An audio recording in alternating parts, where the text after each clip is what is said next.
Hello friends, welcome back to my YouTube channel. I am doctor Sunil Garhwal, homeopathy physician. आज की इस video में हम बात करेंगे पेट से जुड़ी एक ऐसी समस्या के बारे में जिसका ना तो किसी रिपोर्ट्स में आती है और ना ही इस समस्या का कोई स्थायी समाधान अब तक हमें मिल पाया। अगर एक बार हमें यह समस्या हो गई तो पूरी ज़िंदगी वह हमारे साथ चल सकती है। कभी इसके लक्षण कम होते हैं तो कभी ज़्यादा। जब भी हमें यह पेट की समस्या होती है तो हमारा किसी भी काम में कोई भी रुचि नहीं रहती, कोई भी काम हमारा मन करने का मन नहीं करता। फिर चाहे आपके पास कितना ही पैसा क्यों ना हो, वो आपके लिए सब व्यर्थ है।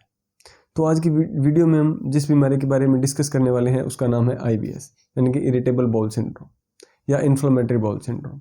नाम से ही जाहिर है कि इरिटेबल बाउल सिंड्रोम मतलब जब भी हमारी बाउल मतलब इंटेस्टाइन इरिटेट हो जाती है तो उसका जो रिदम है, उसकी जो एक मूवमेंट है जिससे वह मूव करती है, जिससे वह खाने को आगे लेकर जाती है, वो रिदम डिस्टर्ब हो जाती है। उस रिदम के डिस्टर्ब होने के बाद हमारी बॉडी में कुछ लक्षण आते हैं और इन्हीं लक्षणों को हमने IBS का नाम दिया है। अब हम बात करते हैं IBS के लक्षणों के बारे में। इसमें सबसे पहला लक्षण है एब्डोमिनल पेन। जब भी हम खाना खाते हैं, खाना खाने के तुरंत बाद हमारे पेट में मरोड़ या ऐंठन जैसा कुछ होता है, यानी कि क्रैम्प लाइक पेन होता है और हमें तुरंत फ्रेश होने के लिए या स्टूल पास करने के लिए जाना पड़ता है। दूसरा लक्षण है जब भी जो भी स्टूल जो इसमें पास होगा उसमें बहुत ज़्यादा स्मेल या बदबूदार होगा, ऑफेंसिव जो होगा स्टूल होगा। तीसरा है पेट में बहुत ज़्यादा गैस बनेगी और आपको बार बार गैस पास करने की इच्छा हो। इसका लक्षण अलग अलग व्यक्तियों में अलग अलग हो सकते हैं। किसी में डायरिया होता है और किसी में कॉन्स्टिपेशन होता है। कभी डायरिया अल्टरनेट विद कॉन्स्टिपेशन होता है, कभी आपको कब्ज हो जाएगी, कभी आपको लूज मोशन लग जाएगी। होता क्या है कि सॉफ्ट स्टूल जो भी होता है ना, सॉफ्ट स्टूल भी आपको एक बार में आप फ्रेश नहीं हो पाओगे। स्टूल हार्ड नहीं है फिर भी आपको 3 से 4 बार फ्रेश होने के लिए जाना पड़ेगा, आपको सेटिस्फेक्शन नहीं मिलेगी। ठीक है। और अगर लूज मोशन आपको लग गई तो भी आपको 3 से 4 बार फ्रेश होने के लिए जाना पड़ेगा। एक बार में आप प्रॉपर फ्रेश नहीं हो पाओगे, पेट आपका एक बार में खाली नहीं होगा। और जो लूज मोशन लगेंगे उसमें झागदार या बहुत ही ऑफेंसिव यानी कि बदबूदार स्टूल इसमें पास होगा। तो ये लक्षण है IBS के। अगर आपके अंदर इस तरह के कोई भी लक्षण है तो आपको भी IBS हो सकता है। अब हम बात करते हैं IBS के कारण की कि किन कारणों से IBS हो सकता है। अगर हम कारणों की बात करें तो पेट की जितनी भी समस्याएं हैं वो हमारे लाइफस्टाइल में चेंज होने की वजह से आई। इसमें से जो पहली कॉमन जो चेंज है या पहली कॉमन जो समस्या है वो है फूड हैबिट्स। हमने हमारे ट्रेडिशनल कल्चर को छोड़ के वेस्टर्न कल्चर को अपनाया। इस वेस्टर्न कल्चर में junk food, fast food, fried food हमने ज़्यादा लेना शुरू कर दिया है। जैसे पिज़्ज़ा है, बर्गर है, चाउमीन है, डोसा है, कॉफ़ी है, अल्कोहल है, कोल्ड ड्रिंक्स है। जैसे ही इन चीज़ों को हमने ऐड किया है तो इन चीज़ों की वजह से एक तो हमारा डाइजेस्टिव सिस्टम स्लो हो जाता है, एक ये पचती बहुत दे रहे हैं और इनसे हमारी धीरे धीरे इंटेस्टाइन की जो म्यूकस मेम्ब्रेन है वो डैमेज हो जाती है। इसकी वजह से हमारी जो आंतों की जो पेरिस्टाल्सिस मूवमेंट है वो रेगुलेट नहीं रहती और हमें इस तरह की कोई भी कॉम्प्लिकेशन आती है। या तो हमें कब्ज रहता है या हमें डायरिया रहता है या मोटापा आ जाता है। और दूसरा इन बीमारियों के आने की जो बड़ी वजह है वो है हमारी फिजिकल एक्टिविटी में कमी।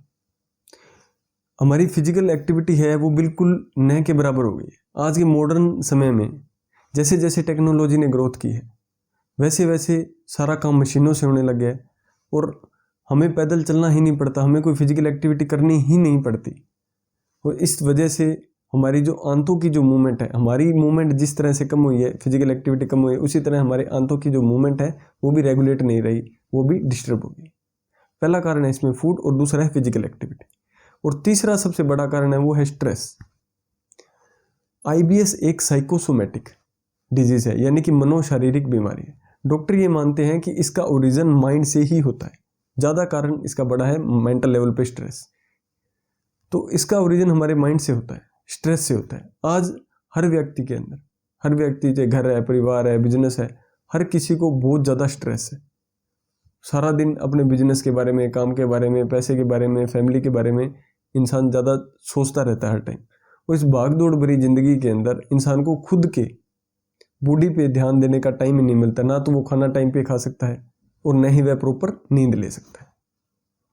तो इस लाइफस्टाइल में चेंजेस एक बहुत बड़ी वजह है कि आपको पेट की समस्याएं बढ़ती जा रही। चौथा इसमें सबसे मुख्य कारण है वो है हमारा स्वभाव यानी नेचर। जैसे छोटी छोटी बातों पे हम इरिटेट होते हैं, गुस्सा होते हैं, इस हमारे मेंटल लेवल पे जो इरिटेशन होती है, जो हमारे स्वभाव में इरिटेशन और गुस्सा है, उसकी वजह से ही उसका इफेक्ट सीधा हमारी बॉडी पे पड़ता है और हमारी आंतें इरिटेट होती है, जिससे वो उसकी रेगुलेशन डिस्टर्ब होती है। तो किसी ने थोड़ा सा कुछ बोल दिया तो उसके बारे में ओवर थिंकिंग करते रहते हैं, बहुत ज़्यादा टाइम तक सोचते रहते हैं। आजकल इस सेंसिटिविटी की वजह से, ओवर थिंकिंग की वजह से, स्ट्रेस की वजह से, फूड हैबिट्स में चेंजेस की वजह से, एक्सरसाइज ना होने की वजह से, फिजिकल एक्टिविटी में कमी की वजह से ज़्यादातर पेट की समस्याएं हो रही हैं। अब हम बात करते हैं इन्वेस्टिगेशन के बारे में। अगर आपको इस तरह के कोई भी लक्षण आपके अंदर दिखाई देते हैं तो डॉक्टर आपको अपर एंडोस्कोपी और कोलोनोस्कोपी, लिवर फंक्शन टेस्ट, इनके लिए सजेस्ट करते हैं।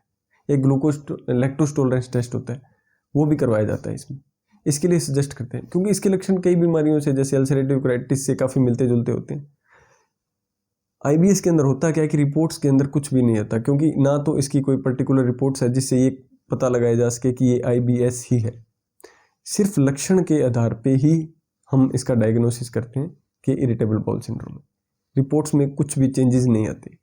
अब हम बात करते हैं कि हम IBS की समस्या को कैसे मैनेज कर सकते हैं बिना किसी मेडिसिन के, क्योंकि इसका कोई फिक्स ट्रीटमेंट तो है नहीं। एलोपैथी में तो बिल्कुल भी नहीं है।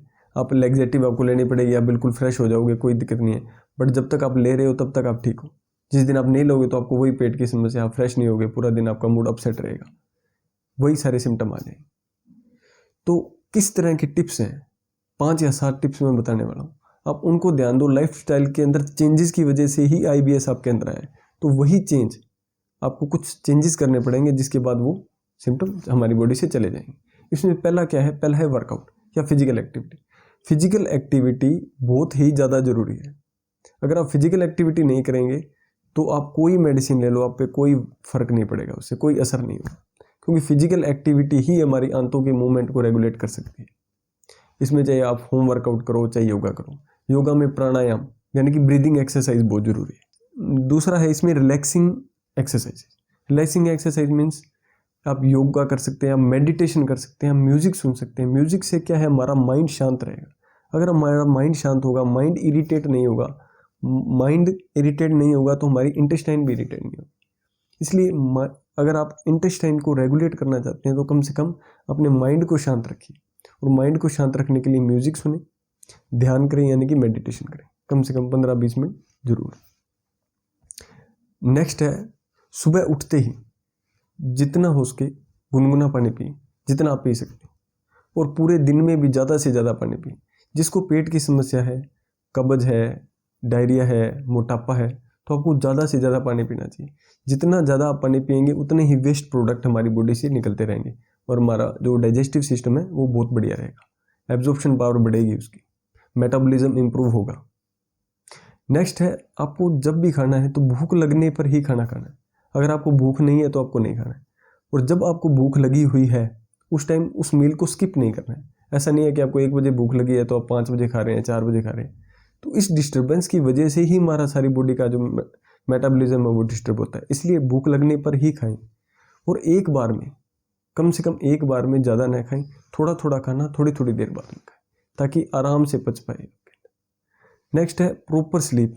प्रॉपर स्लीप बहुत ज़रूरी है, क्योंकि अगर माइंड को रिलैक्स रखना, क्योंकि ये साइकोसोमेटिक डिजीज़ है, तो आपका माइंड शांत होगा तो आपके IBS के सिम्टम्स में काफ़ी रिलीफ मिलेगा आपको। नेक्स्ट है, आपको खाना खाने के तुरंत बाद कोई भी फिजिकल एक्टिविटी नहीं करनी। कम से कम 20-25 मिनट आपको रिलैक्स करना है। 20-25 मिनट के बाद आपको 40 से 45-50 कदम, 100 कदम आपको जरूर चलना है खाना खाने के बाद, चाहे वो सुबह का खाना हो, चाहे वो दोपहर का हो, चाहे वो रात का खाना। एक चीज़ आपको और करनी है कि जैसे ही आप खाना खाने के बाद आपने फिजिकल एक्टिविटी कुछ भी नहीं की, उसके बाद 20-25 मिनट 50 मिनट आपने एक वॉक लिया, उसके बाद जैसे ही आप सोने के लिए बेड पे गए तो सरसों का तेल नाभि के अंदर क्लॉकवाइज और एंटी क्लॉकवाइज लगाना है। इसकी आदत आप डाल लें, इससे आपके पेट की समस्याओं में काफ़ी सुधार लगेगा आपको। नेक्स्ट हम बात कर रहे हैं कि कौन कौन सा फूड हमें अवॉइड करना चाहिए, किस तरह के फूड्स हैं जो हमें अवॉइड करने चाहिए ताकि हमारे IBS के सिम्टम बढ़े नहीं। इसमें से पहला है फास्ट फूड, जंक फूड, जिसके बारे में मैं पहले डिस्कस कर चुका हूँ। फ्राइड फूड, कोई भी फ्राइड फूड, जंक फूड या फास्ट फूड है वो आपको नहीं लेना है। चाय या कॉफ़ी, कैफीन जिसमें होता है, वो आपके सिम्टम्स को एग्रावेट कर सकते हैं, इसलिए इनको छोड़ना है। डेयरी प्रोडक्ट जैसे मिल्क है, चीज़ है, अगर आप मिल्क और चीज़ के अंदर लैक्टोज होता है और आईबीएस के पेशेंट के अंदर लैक्टोज इंटॉलरेंस होता है, वो पचता नहीं है, उससे उसके गैस बननी शुरू हो जाती है। स्प्राउट्स हैं जैसे अंकुरित दालें हैं, वो भी आपको डाइजेस्ट नहीं होगी, उससे भी आपको दिक्कत आ सकती है, इसलिए इन चीज़ों को भी आपको छोड़ना है। कैबेज और ब्रोकली, इन चीज़ों को अगर आप अवॉइड करेंगे तो आपके सिम्टम काफ़ी हद तक ठीक रहेंगे। अल्कोहल भी नहीं लेना है, स्मोकिंग भी नहीं।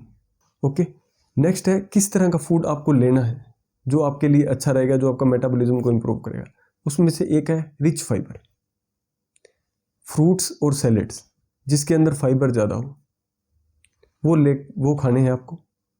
छाछ ज़्यादा से ज़्यादा पीनी है, और पीनी कब है? खाना खाने के बाद। खाना खाने के बाद आप उसमें हींग वाष्टक चूर्ण डाल के आप छाछ ले सकते हैं।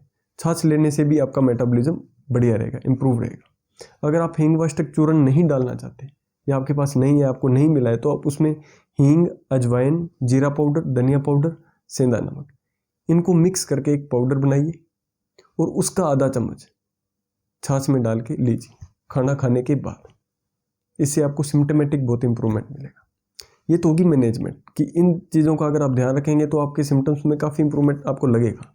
बट अब हम बात करते हैं ट्रीटमेंट के बारे में भी। ऐसा क्या ट्रीटमेंट है होम्योपैथी के अंदर कि जिससे आप आईबीएस की प्रॉब्लम को परमानेंटली क्योर कर सकते हैं। अब हम बात करते हैं होम्योपैथी में इसका ट्रीटमेंट कैसे हो सकता है आईबीएस का। आईबीएस का होम्योपैथी में स्थायी इलाज है, यानी कि परमानेंट क्योर। क्योंकि होम्योपैथी बीमारी का नहीं, बीमार का इलाज करती है। बीमारी चाहे कोई भी है, चाहे हमारे पास उसका डायग्नोस नहीं है, चाहे हमारे पास उसका कोई भी कोज नहीं है, तो भी हम उसको परमानेंटली ठीक कर सकते हैं। क्योंकि होम्योपैथी में बीमारी को ठीक करने का प्रोसीजर जो है वो अलग होता है। एक होम्योपैथ आपकी पूरी केस टेकिंग करके, आपके सारे सिम्टम, हर पहलू के बारे में डिस्कस करके, आपको इंडिविजुअलाइज करके मेडिसिन का सिलेक्शन करता है। उस सिलेक्शन को बोलते हैं कॉन्स्टिट्यूशनल रेमेडी। इसके लिए हम पेशेंट के अंदर क्या सेंसिटिविटी है, किन किन चीज़ों से उसको फ़र्क पड़ता है, उसका स्वभाव कैसा है, उसका गुस्सा, उसके इमोशन, उसके फियर क्या है, उसके ड्रीम्स क्या है, उसको किस तरह का दुख आया है अपनी लाइफ के अंदर, किस तरह की चिंताएं उसको रहती है और किस तरह की उसकी हैबिट्स हैं, उसके लाइफस्टाइल में क्या क्या चेंजेस हैं, इन सभी को एनालाइज करके एक मेडिसिन सिलेक्ट करते हैं जिसको बोलते हैं हम कॉन्स्टिट्यूशनल रेमेडी। वह रेमेडी हमारी इम्यूनिटी को बूस्ट करती है और धीरे धीरे हमारी बॉडी को नेचुरली हील करती है। इसलिए होम्योपैथी बीमारी को जड़ से खत्म करती है ऐसा माना जाता है, क्योंकि यह परमानेंटली हील करती है आपकी बॉडी को। होता क्या है कि कई बार कोई ज़रूरी नहीं है कि बहुत से लोगों में फिजिकल एक्टिविटी भी सही है, वो कभी फास्ट फूड वगैरह भी नहीं खा रहे, फिर भी उनको आईबीएस हो रहा है। तो इसका जो तीसरा फैक्टर जो है ना, स्ट्रेस, वो भी है कि हो सकता है कभी आपको ऐसा कोई ग्रीफ आया हो, कोई दुख आया हो, परिवार में ऐसी कोई बात हुई हो, किसी की डेथ हुई है, उसके बाद आपको आईबीएस की प्रॉब्लम आ गई हो सकता है कभी आप डर गए हो किसी सिचुएशन में, या कभी ऐसे घबरा गए हो, घबराने के बाद आपको एकदम से लूज मोशन लगे और उसके बाद से आप ये ठीक ही नहीं हो रहे। उस कैसी कोई कंडीशन आई हो जिसके बाद आपको पेट की कोई दिक्कत हुई और वो ठीक ही नहीं हो। ऐसा भी हो सकता है आपको कभी कोई ऐसी प्रॉब्लम, बीमारी आई हो, जैसे कभी टाइफाइड आया हो एग्जाम्पल के लिए, टाइफाइड आया, टाइफाइड के बाद टाइफाइड तो ठीक हो गया, बट ये प्रॉब्लम आपके रहेगी और वो ठीक नहीं हो रही अभी तक। तो ऐसी कोई भी कारण हो सकता है। जब तक हमें कारण का पता नहीं लगेगा तब तक उसका ट्रीटमेंट नहीं होगा। तो कारण जानना बहुत ज़रूरी है, और होम्योपैथी में कोज की ही वैल्यू है। जिस तरह का कोज है उस तरह की मेडिसिन है। इसलिए होम्योपैथी में किसी भी बीमारी की कोई पर्टिकुलर मेडिसिन नहीं होती, बस कुछ एक मेडिसिन है जो हर बीमारी में कॉमनली यूज़ करते हैं, उनके रिजल्ट अच्छे हैं, पर हर केसेस में उसके रिजल्ट नहीं मिलते।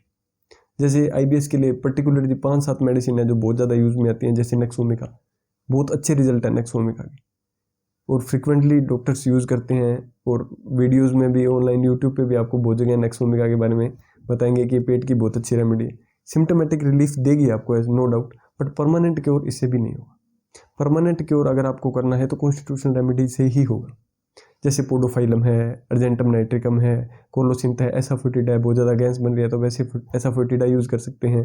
लाइकोपोडियम है, लीवर के लिए बहुत अच्छा काम करती है। लिलियम टिक आईबीएस में बहुत अच्छा काम करती है। बैप्टीशिया 1X MT टैबलेट फॉर्म में आता है, एक टैबलेट आप 3 बार ले सकते हैं, ये भी बहुत अच्छी है।